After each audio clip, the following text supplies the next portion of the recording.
No Cade Cunningham, no problem. Isaiah Stewart just steps up and turns into Hakeem Olajuwon, continuing to show how he's become such an amazing basketball player.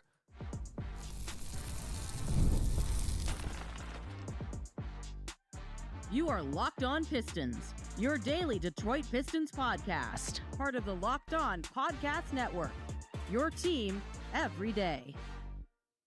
What's the deal? Welcome back to another episode of the Locked On Pistons podcast. Per usual, I am your host, Khahil. I've been covering the Detroit Pistons for the last 4 years, been a credentialed media member over the last 3 years, and I appreciate all of you guys who make Locked On Pistons your first listen of every single day. We are free and available on all your podcast platforms. If you haven't already, head to the YouTube channel at Locked On Pistons, hit that subscribe button, or leave us a 5-star review on whatever podcast platform you're listening to us on. That's another great way to support the podcast. Later on, we'll talk about Javonte Green and Chaz Lanier coming in clutch for the Pistons and stepping up. If it's not one guy, it's another. We'll break down their games a little bit. And then also, does the play of some of these guys, are we once again going to be faced with some rotation questions again? Like, this is just like, the Pistons have too many good guys. This is crazy. This is crazy. What happens when Tobias and everyone comes back healthy? Who plays?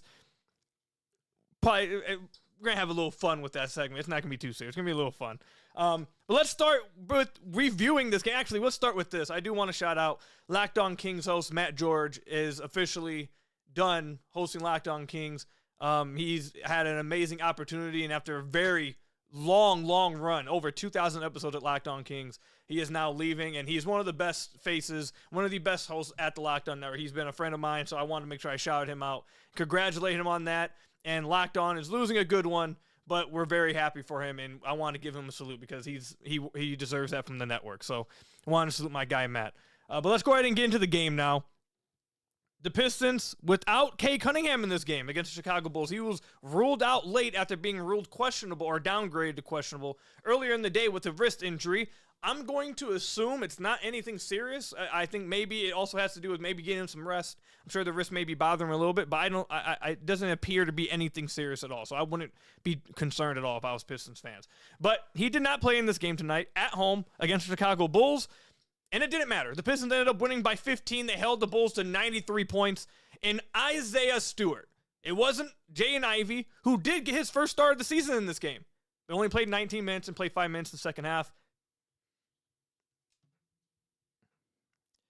Isaiah Stewart plays an amazing game. He steps up. Not Ron Holland, not Duncan, not Asar, not Paul Reed. It wasn't any of those guys that stepped up scoring.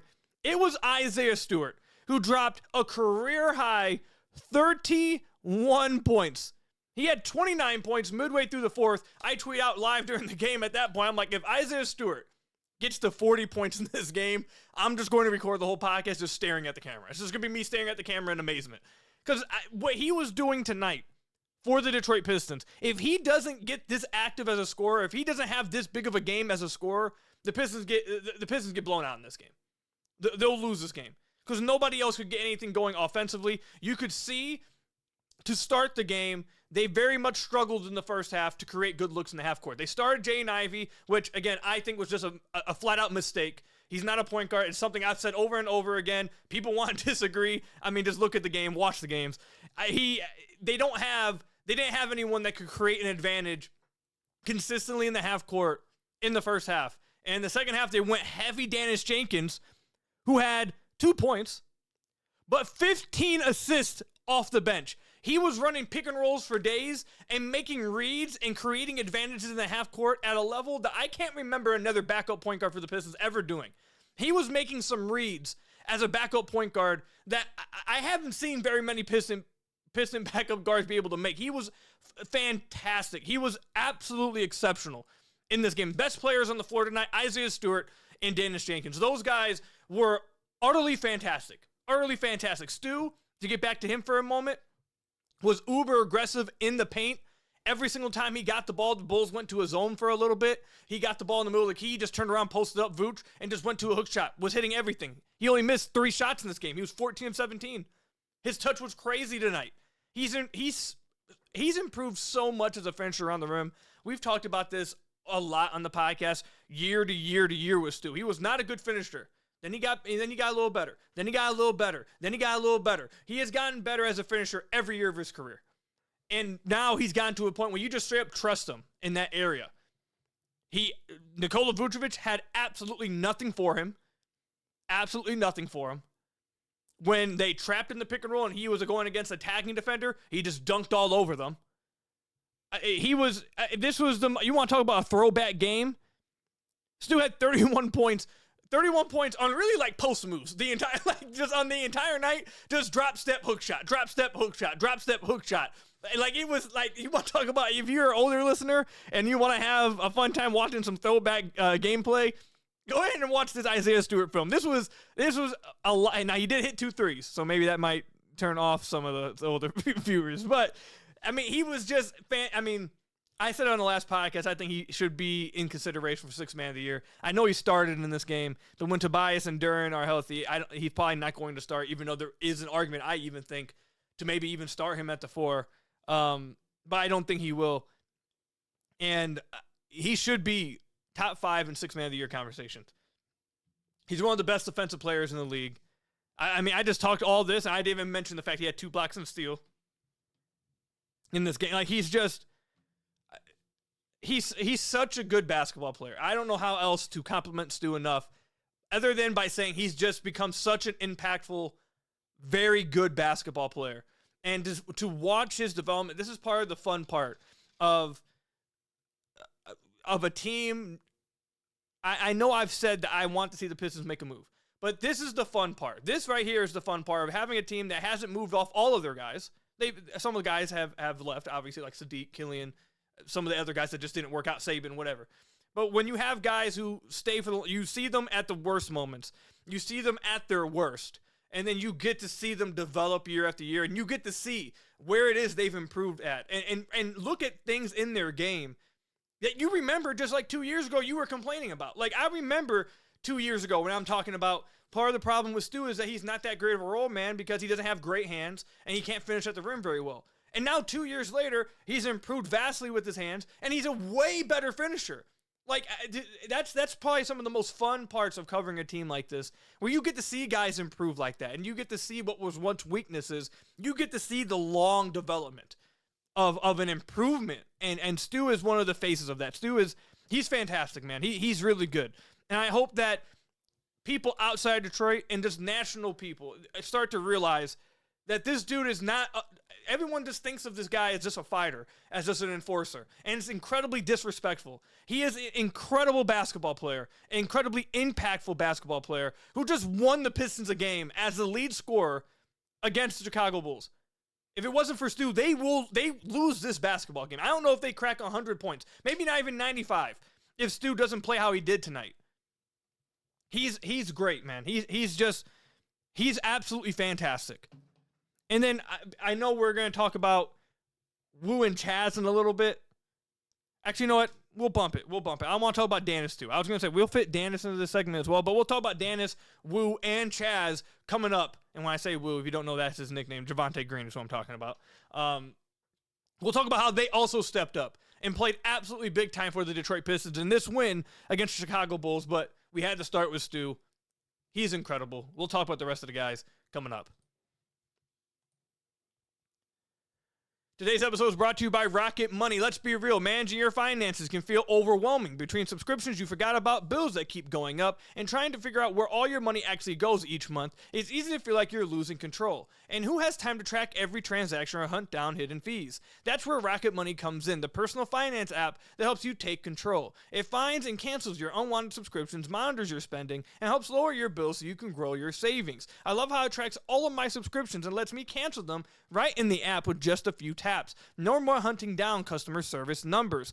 It even consolidates your checking, savings, loans, and investments into a single dashboard so you can get a clear view of your entire financial picture. Let Rocket Money help you reach your financial goals faster. Join at rocketmoney.com/lockedon. That's rocketmoney.com/lockedon. Again, rocketmoney.com/lockedon. Let them help you reach your financial goals with Rocket money. Then I've got to tell you guys about another one of our sponsors, BetterHelp. As we roll into the new year, there's a lot of pressure to chase the new you. But sometimes it isn't about reinventing yourself. It's about feeling a little less weighed down. Therapy can help you understand what's been holding you back by giving you an outside perspective on your emotions, motivations, and relationships. And that's why BetterHelp can be such a helpful place to start. They help match you, with a therapist based on your needs and preferences. So you're not doing all the legwork on your own. And if the match isn't the right fit, you can switch to another therapist from their tailored recommendations at any time. BetterHelp has served over 5 million people with over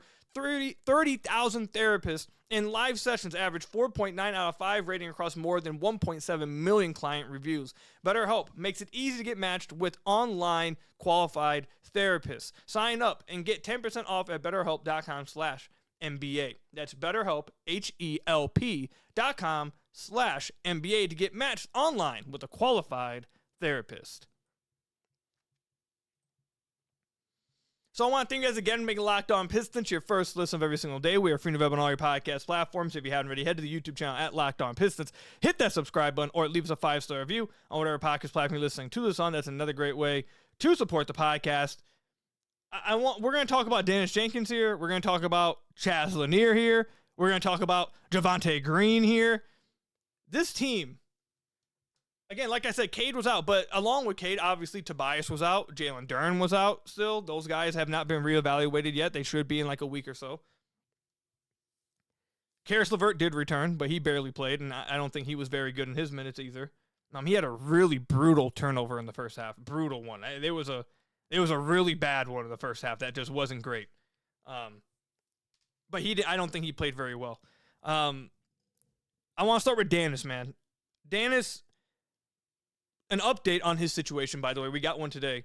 Today was the deadline for the Pistons to release Isaac Jones, who had a non-guaranteed contract, I should say now. And the idea among a lot of us was before the deadline, they'll release Isaac Jones, and then they'll give Dennis that final actual real rotation or a roster spot. With the deadline going away today, that means that there is no more open roster spot. Because Isaac Jones now got his money guaranteed. Now, talking to some cap guys in the Pistons community, that just means, apparently, what it most likely means is they'll release Isaac Jones eventually anyways, but I guess they maybe wanted to do him a solid and just give him that few extra 100,000 guaranteed. And that's how you create good relationships with agents and players and stuff. Like I get that. If that's what it is, then that makes sense. But either way, Dennis Jenkins is going to have to get signed to a real NBA contract pretty soon here. I believe the final game that he can play before he runs out of the games played is February 3rd for the Pistons. So I think it's right like a few days before the trade deadline. So that week could get really interesting because if they don't make a decision on signing him to a contract like before then, if they don't like release Isaac Jones before then and sign Dennis, that could also mean maybe they're waiting until the week of the deadline to see if can they pull off a trade, a 2v1 or a 3v2, where they basically trade more guys than they're receiving, so that opens up a roster spot, and then they can give Dennis that final roster spot. That whole situation is going to be very interesting because very obviously Dennis is going to get a contract. Now, I'm going to assume that he'll just get like a minimum contract that takes him into the summer where the Pistons can then give him a long-term deal. They're not going to have like a massive extension or contract talks during the season. I'm assuming he'll get like a minimum for this year that promises, hey, once we get to the offseason, that's when we'll take care of you and we'll, get an actual contract going. But I just wanted to provide that update because that did happen today. That's the update with Dennis and his whole contract situation. But back to this game, the Pistons started with Jaden Ivey, Asar Thompson, Duncan Robinson, Paul Reed, and Isaiah Stewart. And early on, they just could not generate consistent half-court offense. Now, in that transition game, they were able to get on transition at times and create some. And Stu really carried them in the half-court. Like, a lot of what their offense ended up being was just Stu post-ups dominating Vooch. So he bailed them out on a lot of possessions. But as you saw, they just couldn't generate anything in the half-court. Ivy has very clearly, at least so far, does not have the same speed and quickness to get to the paint. He's getting walled off a ton. And as I've said multiple times for years, despite I don't care how mad Ivy FC gets at me about this, but He's not a point guard. He's not good with the ball in his hands. He's not someone like that you want creating advantages. He's supposed to be taking advantage of advantages. That's where he plays. And the Pistons extremely struggled during that. And then Jenkins was given time. He played 28 minutes. And Ivy only played 5 in the second half, while Dennis basically played the entire second half. And he played and had 15 assists in this game after trying to be a scorer early on, was not finding his shot. So then he shifted his focus to getting downhill, getting into the paint, running pick and rolls, and picking apart the Bulls' defense. Some of the passes that Dennis made genuinely amazed me. He had one skip pass to the corner to Javonte Green, where I don't know how he saw this pass. He's not the tallest guy on the floor, and they were trapping him in the paint. He gets to the paint and is able to jump and whip a corner pass to Javonte Green. Just an incredible pass to him. He had another one to Chaz Lanier, who we're about to talk about coming up.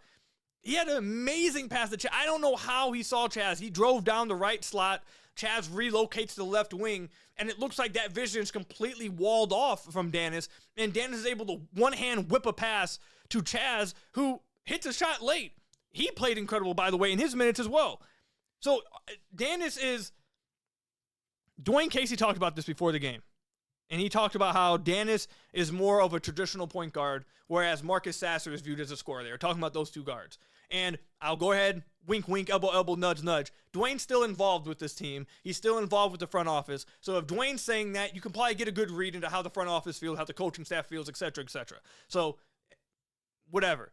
And he's absolutely right there. Dennis is a scorer. He likes to shoot the basketball. That is true. But the reason why JB Bickerstaff likes him so much, and the reason why JB Bickerstaff goes to him so much, is because he probably has the tightest handle of all the Pistons backup guards. I think he does. He has a tight handle. He has a very consistent handle. You don't have to worry about him losing the ball, turn the ball over. Like, that's not... If he turns the ball over, it'll be from an aggressive pass or something. But he has a very tight handle, and he's able to get places on the floor. He's athletic. He has a quick first step, and he's able to touch the paint. Like, in this game, he had 15 assists to just 1 turnover. And the other thing with Dennis that he has over the other guards on the team is that when he isn't scoring, he's a big body and he's strong. He's bigger for his position, and he plays very well defensively. He gets up in your face defensively, and he also, low-key, is a pretty good blocking guard. Like, he makes some really good plays at the rim randomly for a guard that's not that big. He low-key is a pretty decent, like, shot blocker for his position as well. And he also gets active in the passing lanes. Like, he's able to do multiple things on the floor when he's not scoring well. Now, obviously, if he's not scoring very well when he's playing with Cade, whatever, then he's probably not the best matchup. That's why you see games where Marcus Sasser plays. Like, playing with Cade, you probably just want an off-ball shooter, an off-ball scorer. And if Dennis doesn't have scoring going, that's something that Sasser is absolutely fantastic at. So then you play Sasser in that position. But if you need someone who can run your offense, create advantages, find open guys, and consistently generate good half-court looks and good half-court offense, Dennis is your guy. And along with Isaiah Stewart, Dennis played fantastic in this game. Absolutely fantastic. 15 assists to one turnover off the bench is ludicrous. I don't care if he went 1 of 8. I don't care even in the least bit. What he turned himself into throughout this game once he realized he just wasn't hitting his shots, genuinely was one of the best playmaking games I've ever seen from a Pistons backup guard. It was better than anything Ish Smith ever did. Like, I don't know if Brandon Jennings ever had like a crazy game off the bench once Reggie came back. I don't think he was here long for that. But like, I can't think of anyone else that was a fantastic game from Dennis. It was fantastic, and he was a team high +20. It matched the eye test. They ran the Bulls out the gym once he started playing. It ran them out the gym. Javonte Green, I mean, he just continues to be an amazing signing for Trajan Langdon.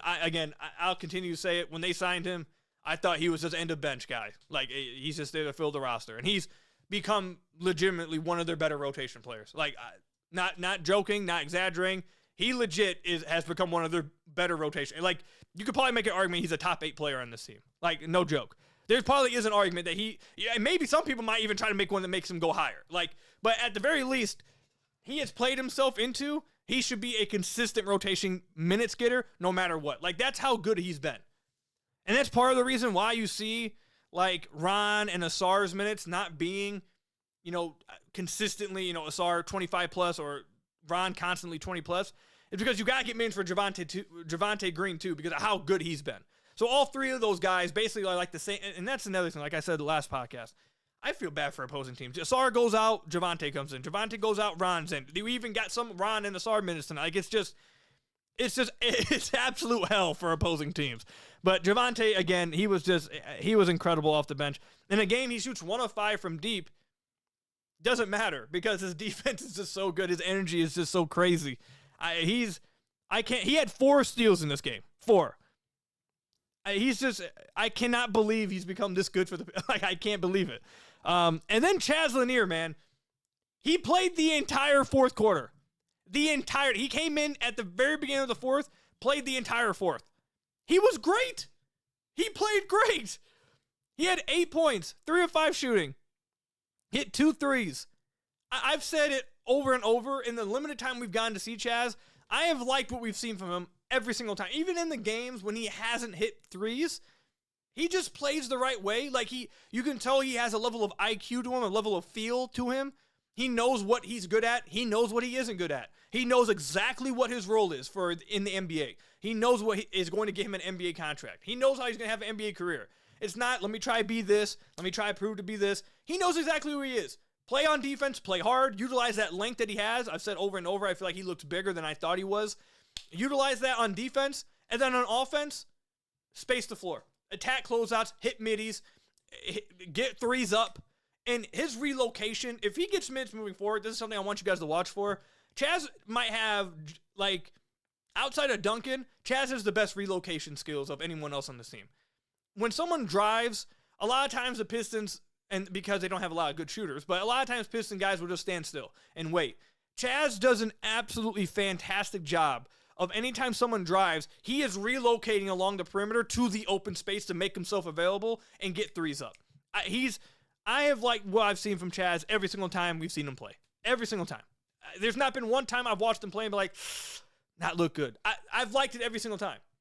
And I love a player like that knows that, again, has high feel and just accepts what he is and knows how he can impact the game. Those little minute detailed things where it comes down to relocation, or like one of his first buckets of the night in the fourth quarter was he relocates to the corner, guy closes out hard on him, he attacks 2 dribbles right into a midi pull-up, easy shot for him. Most guys probably don't want him taking that. But for Chaz, who has such a quick shot, such a high, his release point is very high, and his touch is crazy on jump shots, like, he doesn't force things. He doesn't try to get all the way to the rim. He doesn't dribble himself into a bad situation. He doesn't dribble himself into the paint where now he has 2 guys on him, he can't do nothing. He knows, okay, pump fake, dribble, pull up, like right there. Easy.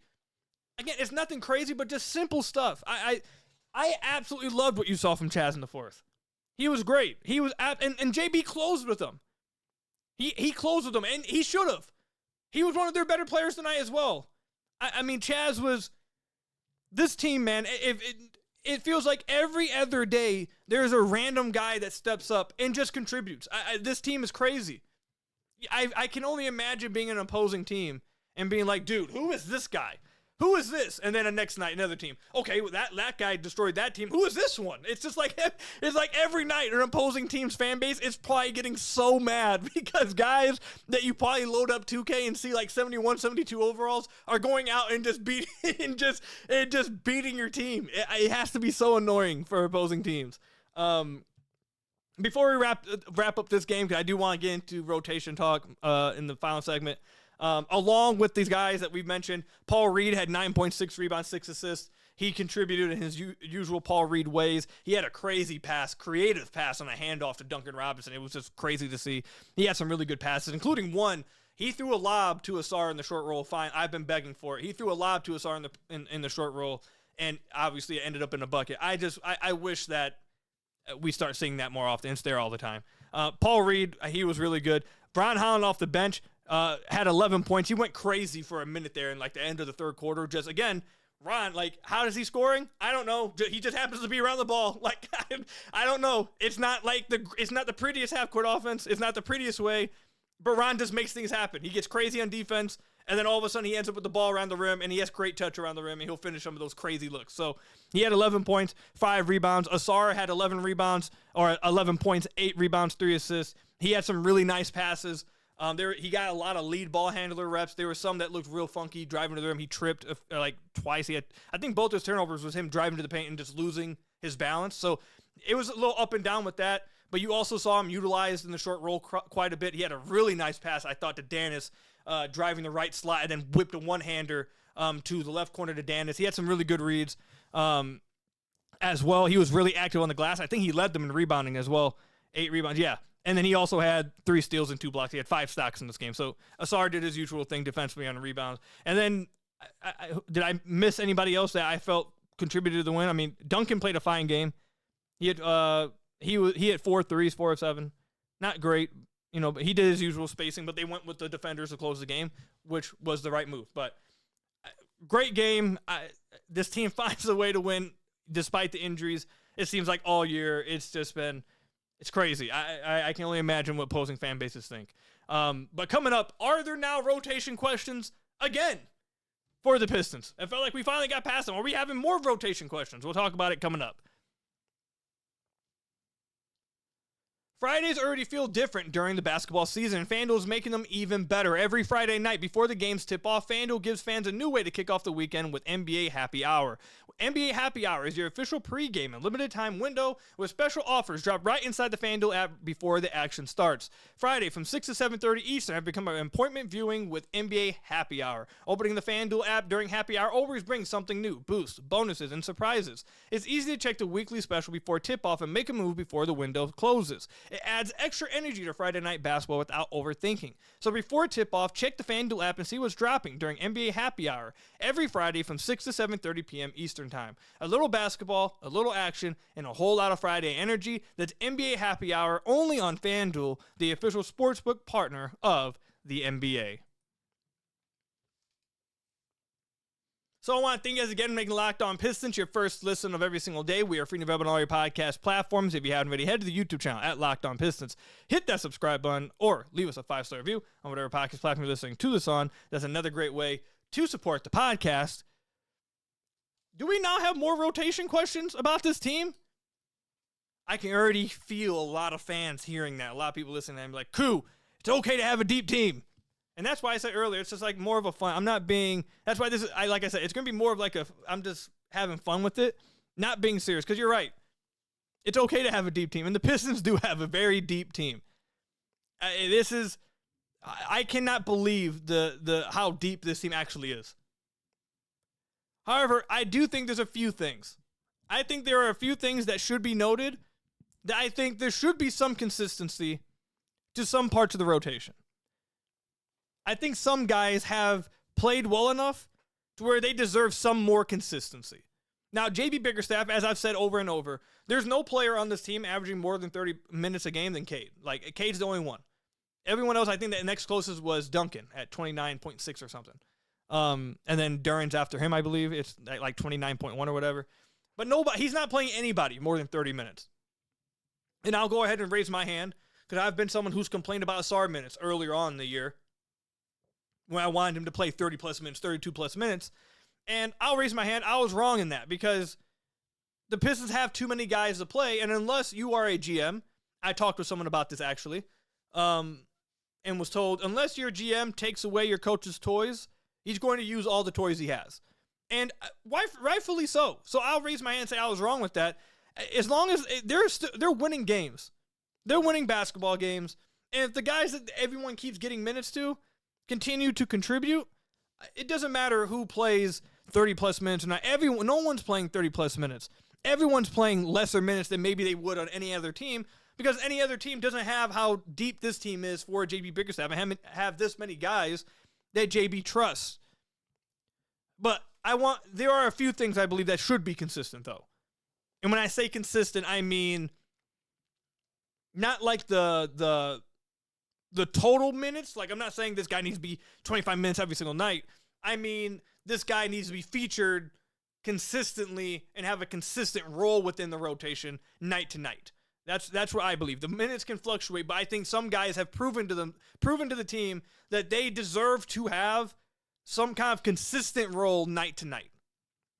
So, like, there's some obvious, like the obvious guys at the very top, like Cade, Duran, Ausar, Stu, Duncan. I'm missing. I'm running, and now that I'm just naming names off the top, I'm probably missing some guys. Ron, that's 6. You probably would throw Tobias in there. That's 7.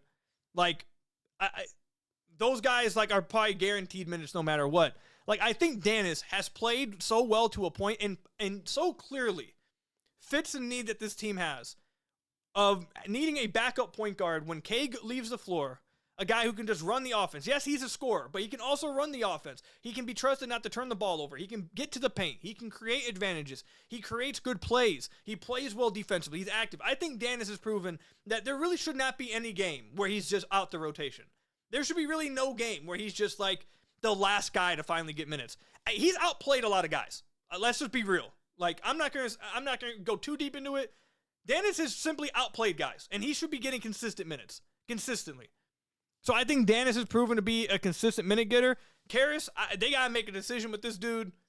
Like, all respect to Caris, I don't think they need him. Like, I think that should be a prime trade candidate at the trade deadline.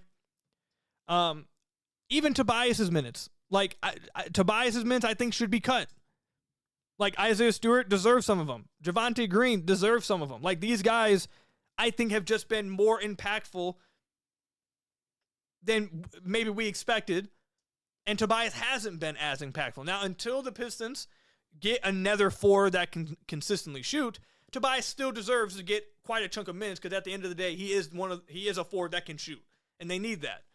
But, like, I guess when I say rotation questions, I mean more so like I guess the rotation priority should be readjusted. I guess that's the question. Not so much more or what I'm trying to get at, not question, but more so what I'm trying to get at. More so the hierarchy of how the rotation looks. Not this guy deserves X minutes. Just some guys they need to reorganize the rotation, I think. Dennis has been so good. I can't wait to see what kind of contract he gets in the offseason. You guys remember when and this is the last thing I'll say.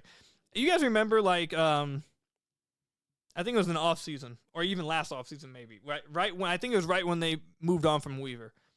And I talked about how the Pistons need to find some guys in the margins. They actually need to utilize their two-way guys to try and go get somebody like a Jose Alvarado like they did in New Orleans, where you find that guy for cheap on the margins. Now you have an impact player that doesn't cost a lot of money. Like, you need those kind of guys. The Pistons got one in Dennis. They finally did, and Dennis is one of those dudes. He's going to get a contract. I'm fascinated to find out what contract it is he gets in the offseason. I'm truly fascinated to find out. But great win for the Detroit Pistons.